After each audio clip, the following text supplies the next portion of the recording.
Hello students, कैसे हैं आप सभी लोग। मैं हूं Pooja Singh and welcome back to my channel accounting master class. And this is the 48th lecture of our 1000 MCQ series. And आज के लेक्चर में हम करेंगे कुछ और question on subject principles of management, जिसको फंडामेंटल ऑफ मैनेजमेंट भी कहते हैं, राइट। और लेक्चर स्टार्ट करने से पहले एक रिक्वेस्ट करना चाहूंगी कि इस लेक्चर के बाद मेरे चैनल पे जाके प्लेलिस्ट जरूर चेक करिएगा। आपके लिए मैंने 250 से भी ज्यादा वीडियो लेक्चर्स अपने चैनल पे अपलोड किए हैं ऑन डिफरेंट टॉपिक्स, और बहुत सारे वीडियोस तो अभी पाइपलाइन में भी हैं। तो जरूर उनकी मदद से पढ़िएगा और अपने फ्रेंड्स के साथ भी इन्हें जरूर शेयर करिएगा। मेरा पर्पस है कि मैं ज्यादा से ज्यादा स्टूडेंट्स को पढ़ाऊं, उनकी हेल्प कर पाऊं, और ये तभी पॉसिबल है जब आप मेरे वीडियोस को शेयर करेंगे अपने फ्रेंड्स के साथ। So keep sharing my videos. और अगर आप मेरे चैनल पर नए हैं तो मेरे चैनल को सब्सक्राइब कर लीजिएगा, नोटिफिकेशन बेल भी प्रेस करना जरूरी है ताकि आपको नोटिफिकेशन मिल जाए जब भी मैं नया वीडियो अपलोड करूँ तो। और मेरे जितने भी YouTube पर अपलोडेड वीडियोस हैं, अगर आपको उनके नोट्स चाहिए, जो पीपीटीज हैं, अगर उनके नोट्स चाहिए in PDF form, then you can ping me on my Telegram ID. आप मुझे मेरी टेलीग्राम आईडी पे पिंग कर सकते हैं, ठीक है। तो चलिए फिर आज का लेक्चर हम स्टार्ट करते हैं। फर्स्ट क्वेश्चन, पहला क्वेश्चन है, in making a decision game theory is useful under condition of. Decision making में आपने एक थ्योरी पढ़ी होगी, गेम थ्योरी, बहुत ही इंपॉर्टेंट थ्योरी है। इवन उसे आप, ये जो गेम थ्योरी है ये आपने ओआर में भी पढ़ा होगा, ऑपरेशन रिसर्च का जो पेपर होता है उसमें भी गेम थ्योरी पढ़ी होगी। तो क्वेश्चन है कि game theory is useful under condition of. Game theory किस कंडीशन में यूजफुल होती है? सर्टेनिटी में, वेरियस प्रोबेबिलिटीज में, कॉम्पिटिटिव राइवलरी में, या इरेगुलर डिमांड में। इन चार में से किस कंडीशन में गेम थ्योरी यूजफुल होती है? ठीक है। तो मैं आपको गेम थ्योरी के बारे में थोड़ा सा बता देती हूँ कि गेम थ्योरी बेसिकली क्या है। ये एक थ्योरेटिकल फ्रेमवर्क है, ठीक है। ये एक टेक्निक है, डिसीजन मेकिंग में इसको यूज किया जाता है। ये एक थ्योरेटिकल फ्रेमवर्क है जिसमें कंपीटिंग प्लेयर्स, या जिसे कह लीजिए जो कंपीटिंग राइवल्स होते हैं, उनके बीच में सोशल सिचुएशन जो है वो कंसीव की जाती है, क्रिएट की जाती है, ठीक है। गेम थ्योरी में जो राइवल्स हैं, जो कंपीटिंग प्लेयर्स हैं, या जो कंपीटिंग राइवल्स हैं, वो कैसे बिहेव करेंगे, उनकी क्या स्ट्रैटेजी होगी, ये कंसीव किया जाता है, ये क्रिएट किया जाता है, ठीक है। और उसकी मदद से डिसीजन लिया जाता है। तो game theory is basically science of strategy, एक साइंस ऑफ स्ट्रैटेजी है, ठीक है। तो अब मेरे ख्याल से आपको आंसर मिल गया है कि गेम थ्योरी किस कंडीशन में यूजफुल है। तो game theory is useful under condition of competing rivalry. Competing rivalry के केस में कि जो कंपीटिंग प्लेयर हैं वो किस तरीके से एक्शन लेंगे, ठीक है, वो पूरी सोशल सिचुएशन गेम थ्योरी में क्रिएट की जाती है। तो गेम थ्योरी कंपीटिंग जो प्लेयर्स होते हैं, ठीक है, या कंपीटिंग राइवल्स होते हैं, उनके केस में गेम थ्योरी यूज की जाती है डिसीजन मेकिंग के लिए। तो option C is the correct answer. Next question, referent power. तो रिफरेंट पावर इज, चार ऑप्शन दिए गए हैं, पूछा गया है कि रिफरेंट पावर क्या होता है। तो पहला ऑप्शन है कि power of ability to grant और withhold the reward to others, this is the first option. दूसरा क्या है? Power of ability to punish others for not carrying out order. तीसरा है power of dominance over the other through specialised knowledge. अगला है power of attracting people toward a person himself और herself. ठीक है, ये चार ऑप्शन आपको दिए गए हैं और आपसे पूछा गया है कि रिफरेंट पावर क्या होता है। तो मैं आपको थोड़ा सा रिफरेंट पावर के बारे में बता देती हूँ, तो आपको खुद ही समझ में आ जाएगा कि कौन सा इन चारों में से सही ऑप्शन है। तो रिफरेंट पावर बेसिकली क्या होता है? It's the ability of the leader और बॉस। जो लीडर या बॉस या मैनेजर जो होता है, उसकी ability to influence the employ toward itself. यानी जो लीडर या बॉस होता है उसकी जो एबिलिटी होती है कि वो अपने जूनियर्स को, अपने सब ऑर्डिनेट को अपनी तरफ इन्फ्लुएंस कर सके थ्रू रिस्पेक्ट, एडमिरेशन, इन्फ्लुएंस, ठीक है। इसी पावर को कहा जाता है रिफरेंट पावर। और ये जो रिफरेंट पावर होता है बेसिकली डिराइव होता है from soft power, soft power से डिराइव होता है, ठीक है। आपने टाइप ऑफ पावर पढ़े होंगे ना, उसी में से एक था रिफरेंट पावर। तो रिफरेंट पावर क्या है? It's a power of attracting people. ये जो पावर होता है, जो एबिलिटी होता है, जिसके थ्रू हम दूसरे पर्सन को, सब ऑर्डिनेट को अट्रैक्ट करते हैं टुवर्ड अ पर्सन हिमसेल्फ, पर्सन अपनी तरफ अट्रैक्ट कर सकता है, इसी को कहा जाता है रेफरेंट पावर। तो अब मेरे ख्याल से आपको समझ में आ गया है कौन सा आंसर सही है। Option D is the correct answer. ठीक, चलिए अगला क्वेश्चन देखते हैं। Which leadership style permit quick decision making? इसमें कौन सी लीडरशिप स्टाइल है जो क्विक डिसीजन मेकिंग को which permit the quick decision making? तीन स्टाइल के बारे में यहाँ पे बात की गई है। Democratic style, laissez faire leadership, next is authoritarian leadership and next is none of the above. ये चार लीडरशिप स्टाइल दी गई है। आपको पूछा गया है कौन सी लीडरशिप स्टाइल है जिसमें क्विक डिसीजन मेकिंग होता है। ठीक है, तो मैं आपको जरा तीनों ही लीडरशिप स्टाइल के बारे में बता देती हूँ। ठीक है, तो आपको खुद ही आंसर मिल जाएगा। तो अगर लीडरशिप स्टाइल को डिवाइड किया जाए, क्लासिफाई किया जाए on the basis of degree of use of power, यानी किस लीडरशिप स्टाइल में कितना power, degree of use of power यानी कितना पावर उस लीडरशिप स्टाइल में यूज किया जा रहा है, उसके बेसिस पर डिवाइड किया जाए तो लीडरशिप स्टाइल तीन टाइप की होती है। कौन कौन सी?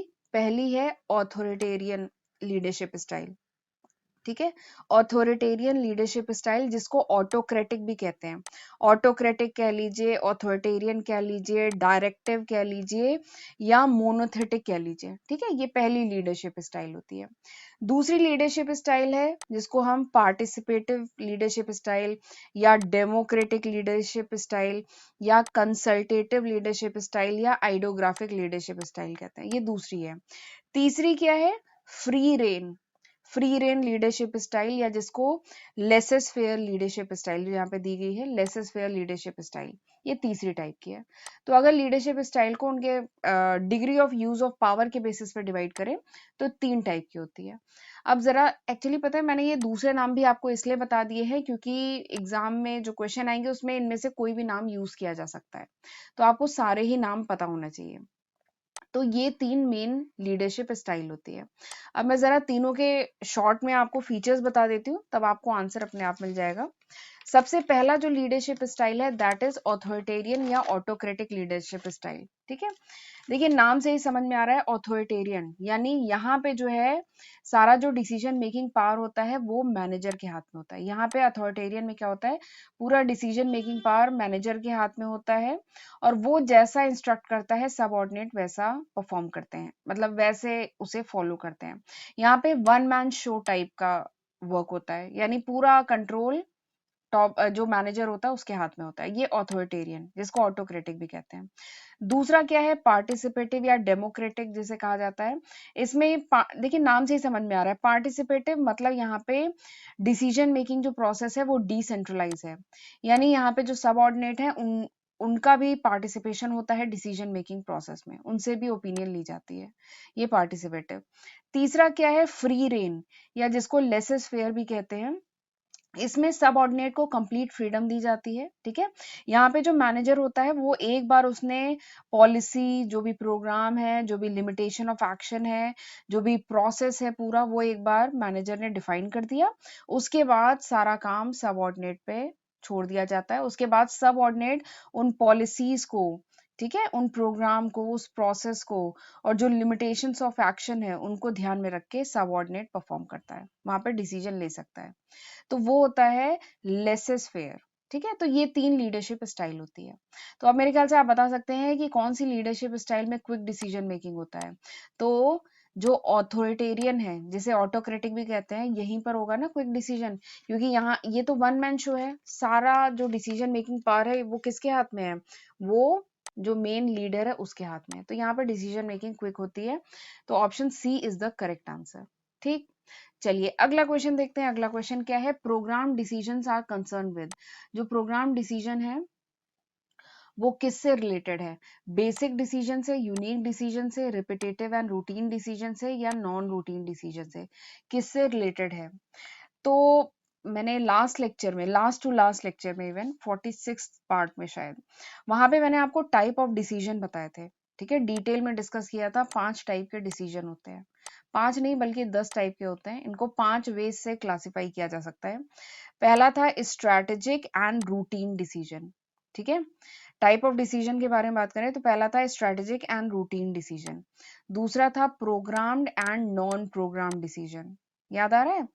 नेक्स्ट था इंडिविजुअल एंड ग्रुप डिसीजन, अगला था policy decision and operating decision, अगला था organisation decision and personal decision. ठीक है, तो ये 5 डिवीजन थे डिसीजंस के। डिसीजन इतने टाइप के होते हैं। तो वहां पे मैंने आपको बताया था कि जो प्रोग्राम्ड, ये जो प्रोग्राम डिसीजन था वो क्या होता है। Program decisions basically it is related with those function. Program decision उन फंक्शन से रिलेटेड है that is repetitive in nature, जो रिपीटेटिव हो नेचर में। ठीक है, वो डिसीजन जो एक स्पेसिफिक प्रोसीजर, वो डिसीजन जिनमें एक स्पेसिफिक प्रोसीजर फॉलो किया जाता हो, तो वो क्या होते हैं, प्रोग्राम डिसीजन। जैसे एग्जाम्पल के लिए, जैसे लीव ग्रांट करना, ये क्या है, प्रोग्राम डिसीजन। क्यों? क्योंकि it is repetitive in nature और यहाँ पे एक स्पेसिफिक प्रोसीजर फॉलो किया जाता है। ठीक है, तो मेरे ख्याल से अब आपको ऑप्शन समझ में आ गया कौन सा ऑप्शन सही है। Option C is the correct answer, कि प्रोग्राम डिसीजन क्या होते हैं, ये बेसिक भी नहीं होते, ये यूनिक भी नहीं होते, ये रिपीटेटिव एंड रूटीन होते हैं। ठीक, चलिए अगला क्वेश्चन क्या है। Channel of communication in an informal organisation is known as.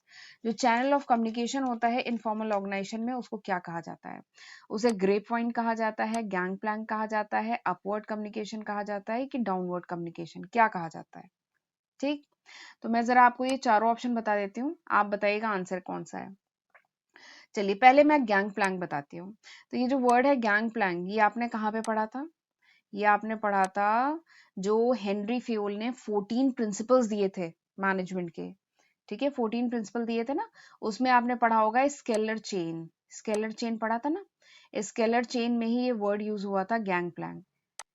Scalar chain क्या कहता था कि फ्लो ऑफ कम्युनिकेशन, जो लाइन ऑफ अथॉरिटी है वो ऐसे होनी चाहिए। ठीक है, और गैंग प्लैंक क्या था? गैंग प्लैंक ये ये जो कनेक्टिंग लाइन है इसको कहा गया था गैंग प्लैंक। ये जो कनेक्टिंग लाइन है इसको कहा गया था गैंग प्लैंक। तो फ्योल ने क्या सजेस्ट किया था? वैसे तो line of authority is this one, line of authority scalar chain, ये होती है लाइन ऑफ अथॉरिटी। लेकिन इन केस ऑफ इमरजेंसी, अगर इमरजेंसी हो तो जो प्रिस्क्राइब लाइन ऑफ अथॉरिटी है उससे जंप किया जा सकता है। और जो ऑफिशियल हैं, एक लाइन ऑफ अथॉरिटी के ऑफिशियल दूसरे लाइन ऑफ अथॉरिटी के ऑफिशियल के साथ सिटिंग कर सकते हैं। ठीक है, और जो भी प्रॉब्लम है उसको क्विकली सॉर्ट आउट कर सकते हैं। तो जिसको इसको कहा गया था गैंग प्लैंक। ठीक, तो ये होता है गैंग प्लैंक। अगला क्या है? Upward communication. अपवर्ड कम्युनिकेशन भी एक बार डिस्कस हो चुका है। अपवर्ड कम्युनिकेशन मतलब transfer of information from lower level to upper level. Upward मतलब लोअर लेवल से अपवर्ड लेवल पे जब इंफॉर्मेशन फ्लो करती है तो उसे कहते हैं अपवर्ड कम्युनिकेशन। डाउनवर्ड कम्युनिकेशन मतलब जब मैनेजर या जो लीडर होता है शेयर करता है इंफॉर्मेशन विद सबऑर्डिनेट, यानी जब इंफॉर्मेशन अपर लेवल से लोअर लेवल पे फ्लो करती है तो उसे कहते हैं डाउनवर्ड कम्युनिकेशन। ठीक, तो देखिए इन तीनों में तो इनफॉर्मल ऑर्गेनाइजेशन की बात हुई नहीं है, यानी यही बचता है ग्रेप वाइन ही बचता है। तो यहाँ से आपको समझ में आ गया आंसर तो ग्रेप वाइन होने वाला है। ठीक, पर चलिए मैं ग्रेप वाइन बता भी देती हूँ ग्रेप वाइन होता क्या है। तो ग्रेप वाइन एक अनऑफिशियल, एक इनफॉर्मल वे है ऑफ गेटिंग इंफॉर्मेशन। इंफॉर्मेशन पाने का एक इनफॉर्मल और अनऑफिशियल तरीका है जिसमें इंफॉर्मेशन फ्लो होती है bye hearing out.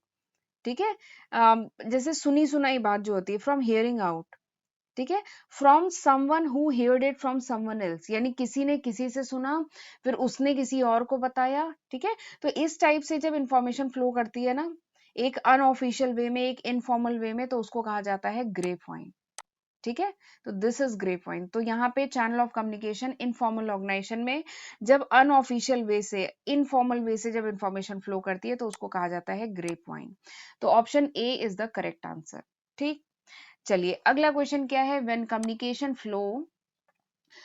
Communication flows from top to bottom is known as. जब कम्युनिकेशन फ्लो करता है टॉप टू बॉटम तब उसे क्या कहा जाता है? Upward communication, downward communication, horizontal या फॉर्मल कम्युनिकेशन, क्या कहा जाता है? तो मैंने आपको फ्लो ऑफ कम्युनिकेशन बताया था, 5 तरीके के होते हैं। कौन कौन सा?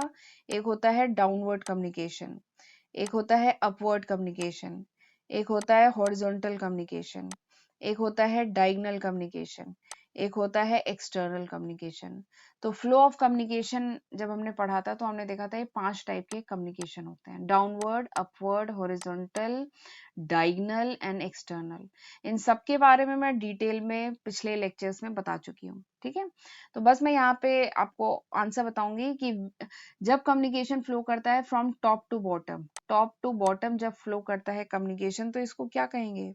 तो ये तो अभी हमने लास्ट क्वेश्चन में डिस्कस किया ना कि टॉप टू बॉटम जब फ्लो करता है तो उसको क्या कहते हैं? डाउनवर्ड कम्युनिकेशन, ठीक है। तो option B is the correct answer. चलिए अगले क्वेश्चन पे चलते हैं। अगला क्वेश्चन क्या है कि close supervision, control of subordinate, centralisation of authority, autocratic leadership style are features of, ये सब किसके फीचर हैं? नीड हायरार्की थ्योरी के, टू फैक्टर थ्योरी के, थ्योरी एक्स के, थ्योरी वाई के, किसके फीचर्स हैं? तो मैंने बताया था कि आपको कि जितनी भी मोटिवेशन की थ्योरीज हैं वो तो एग्जाम में जरूर करके जाइएगा। मोटिवेशन की थ्योरीज पे क्वेश्चन आते ही आते हैं, ठीक है। तो उसमें मैंने आपको बताया था, वैसे ये सारी थ्योरी ऑलरेडी डिस्कस हो चुकी है, पर चलिए शॉर्ट पे मैं थोड़ा सा आपको बताती हूँ। सबसे पहली है नीड हायरार्की थ्योरी। मैस्लो ने दी थी ये नीड हायरार्की थ्योरी। उसमें उन्होंने बताया था जितनी भी नीड्स हैं, ह्यूमन बीइंग की जितनी भी नीड्स हैं उसको 5 लेवल्स में इन्होंने डिवाइड किया था, ठीक है। याद आ रहा है ना? मैस्लो की नीड हायरार्की थ्योरी बहुत ही इंपॉर्टेंट थ्योरी है। 1 2 3 4 5, 5 लेवल हो गए, ठीक है। तो इन्होंने कहा था कि जो जितनी भी नीड्स होती हैं वो ह्यूमन बीइंग फुलफिल करता है इन हायरार्किकल ऑर्डर। जब अगर ये लेवल 1 है तो जब लेवल 1 की नीड फुलफिल हो जाती है तब वो नेक्स्ट लेवल पे मूव करता है। जब इस लेवल की नीड फुलफिल हो जाती है तो वो नेक्स्ट लेवल पे मूव करता है, ठीक है। तो ये थी मैस्लो की नीड हायरार्की थ्योरी, ठीक। दूसरा क्या था? To factor theory. To factor theory किसने दिया था? याद करिए किसने दिया था? हर्ट्जबर्ग ने दिया था टू फैक्टर थ्योरी। इसमें उन्होंने कहा था कि there are certain factor in work place that causes job satisfaction. कुछ फैक्टर होते हैं वर्क प्लेस पे जो जॉब सेटिस्फैक्शन देते हैं, जबकि एक दूसरे सेट ऑफ फैक्टर्स होते हैं जो job dissatisfaction which created dissatisfaction, ठीक है। तो इसके बारे में बात की थी हर्ट्जबर्ग ने, ठीक है, अपनी टू फैक्टर थ्योरी में। फिर अगली क्या थी? Theory X theory Y. ये किसने दी थी? मैकग्रेगर ने दी थी, ठीक है। डी मैकग्रेगर इनका पूरा नाम था। इन्होंने दी थी ये थ्योरी एक्स थ्योरी वाई। इन्होंने क्या कहा था कि there are two aspect of human behaviour at work, कि जो ह्यूमन बिहेवियर है उसके दो एस्पेक्ट होते हैं वर्क प्लेस पे। एक निगेटिव होता है, ठीक है, और एक पॉजिटिव होता है, ठीक है। जो निगेटिव था उसको उन्होंने थ्योरी एक्स दिया, नाम दिया, और जो पॉजिटिव है इसको थ्योरी वाई का नाम दिया। तो पहले हम थ्योरी एक्स जान लेते हैं। तो इन्होंने थ्योरी एक्स में एज्यूम किया कि जो एम्प्लॉई है, वर्कर है, he does not like the work, उसे काम करना पसंद नहीं है। ही ट्राई टू स्केप, वो हमेशा काम से बचने की कोशिश करता है whenever it is possible. And employ dislike responsibility, उसे रिस्पॉन्सिबिलिटी पसंद नहीं है, चेंज नहीं होना चाहता, रेजिस्ट करता है चेंज। तो इस केस में, थ्योरी एक्स के केस में, जो मैकग्रेगर थे उन्होंने कहा कि थ्योरी एक्स के केस में there is a requirement of tight control. तो उस केस में टाइट कंट्रोल की जरूरत है, सुपरविजन की जरूरत है, सेंट्रलाइजेशन ऑफ अथॉरिटी की जरूरत है, और ऑटोक्रेटिक लीडरशिप की जरूरत है, ठीक है, थ्योरी एक्स में। जबकि थ्योरी वाई जो है वहां पे इनका क्या एजम्पशन था कि जो एम्प्लॉय है केवल उसको थ्रेट या एक्सटर्नल कंट्रोल की ही जरूरत नहीं होती है। एम्प्लॉय अगर डेडिकेटेड है, सिंसियर है, तो वो सेल्फ डायरेक्शन, सेल्फ कंट्रोल से भी काम कर सकता है, ठीक है। और उस केस में जो एम्प्लॉय है उसे कोई टाइट कंट्रोल या सेंट्रलाइजेशन ऑफ अथॉरिटी की ऐसी कोई जरूरत नहीं है। यहाँ पर थ्योरी वाई के केस में एम्प्लॉय को एक क्रिएटिव एनवायरनमेंट, जहां पे वो ग्रो कर सके, जहां पे वो इनिशिएटिव ले सके, जहां पे वो सेल्फ डायरेक्शन कर सके, वैसा एनवायरनमेंट प्रोवाइड करना चाहिए, ठीक है। तो दिस इज थ्योरी वाई। तो अब मेरे ख्याल से आपको ऑप्शन समझ में आ गया है। Option C is the correct answer, theory X, ठीक है, this is the correct answer. चलिए अगला क्वेश्चन देखते हैं। अगला क्वेश्चन है ERG theory was propounded by. ERG theory, existence, relatedness and growth theory, ये किसने दी है? एल्डरफर ने, लिकर्ट ने, ब्रूम ने, या हर्ट्जबर्ग ने? तो ये जो ईआरजी थ्योरी है ये आपको बता देती हूँ, ये क्लेटोन ने दी थी, ठीक है।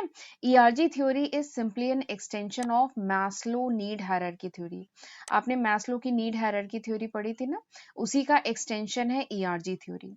जो मैस्लो की नीड हायरार्की थ्योरी थी उसमें कितने लेवल थे, उसमें 5 लेवल थे ना, और ये जो ईआरजी थ्योरी है इसमें कितने लेवल हैं, इसमें जो है 3 लेवल्स हैं। ठीक है, 3 लेवल कौन कौन से हैं, एग्जिस्टेंस, रिलेटेडनेस एंड ग्रोथ, ये 3 लेवल है। And this theory is given by Alderfer, ये एल्डरफर ने ये थ्योरी दी थी। ठीक है, एग्जिस्टेंस नीड का क्या मतलब है, एग्जिस्टेंस नीड का मतलब है कि वो needs which is related with physiological या safety aspect of human being से रिलेटेड जो नीड्स हैं उनको कहा गया एग्जिस्टेंस नीड। ठीक, दूसरी नीड क्या है, रिलेटेडनेस नीड। इसका मतलब क्या है, वो needs which is related with relationship, relationship with other people, दूसरे लोगों से जो रिलेशनशिप है उससे जो रिलेटेड नीड्स हैं, इंडिविजुअल केयर से जो रिलेटेड नीड्स हैं, बेसिकली जो सोशल नीड्स है ना वो क्या होती है, रिलेटेडनेस नीड। अगली नीड क्या है, ग्रोथ नीड। ग्रोथ नीड मतलब कि जो भी जो ह्यूमन बीइंग है वो ग्रो कर पाए, वो अपने जो पोटेंशियल है उसको फुल्ली यूटिलाइज कर पाए। ठीक है, अपने फुल पोटेंशियल को अचीव कर पाए इन एग्जिस्टिंग एनवायरमेंट, तो this is the growth need. ठीक है, तो ये जो एल्डरफर की जो ईआरजी थ्योरी थी इसमें नीड्स को इन 3 लेवल्स में डिवाइड किया गया था, एग्जिस्टेंस, रिलेटेडनेस और ग्रोथ, जबकि मैस्लो में 5 लेवल्स में डिवाइड किया गया था। तो दिस इज ईआरजी थ्योरी। ठीक है, तो option A is the correct answer. ठीक, so this was the last question of this lecture, ये आज के लेक्चर का लास्ट क्वेश्चन था। मेरा गला थोड़ा सा खराब है, वैसे मैं सोच रही थी मेरा गला ठीक हो जाए उसके बाद मैं वीडियोस बनाऊं, बट काफी समय हो गया है। खैर मैं मतलब मेडिसिन चल रही है, तो आपको अभी इन इस दौरान मेरी वॉइस के साथ थोड़ा सा मैनेज करना होगा। ठीक है, तो चलिए मैं आज का लेक्चर यहीं पे वाइंड अप करती हूँ, मिलते हैं अगले लेक्चर में। तब तक अपना ध्यान रखिएगा, गॉड ब्लेस यू।